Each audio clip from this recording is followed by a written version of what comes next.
Professor Rebecca Lier. She's a Uyghur democracy leader representing the Uyghur people, and she has been struggling for the human rights of the Uyghur people since her release to the United States in 2005. We want freedom!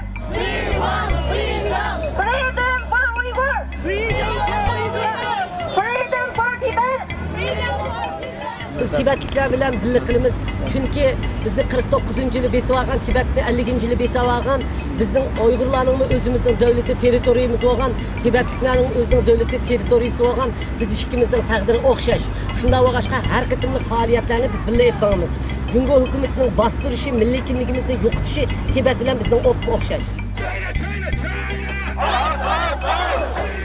Uyghur xalqi hozir shu olimpiyatdan foydalanib, biz Uyg'urlarni musulmon deblam terrorizm degan yolg'on qalpoq bilan har kuni tutib turmalarga odamlarimiz to'shib ketdi.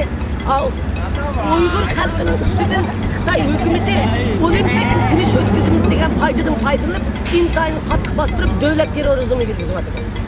Shuning uchun biz bu olimpiyat asli Uyg'ur xalqiga tinchlik ekanmay, olimpiyatdan foydalanib bizning xotirjamligimiz yo'qolganligi uchun shu olimpiyatdan foydalanib bizning o'zimizning kishilik huquq ahvolimizni Tibet xalqi, Uyg'ur xalqi birlikda o'tirg'a chiqyapmiz. Biz Uyg'ur xalqi, bizning millatimiz Uyg'ur, Tibet Uyg'ur degan bu ikki hukm Xitoy uchun aytgan vaqtida yer sharidan yo'qitimiz deb o'ylaydigan bir hukm. Şunu biz Tibet xalqi, Uyg'ur xalqi birlikda o'zimizning Jungo hukumatidan erkinligimizni, butun dunyodan erkinlik talab qilamiz.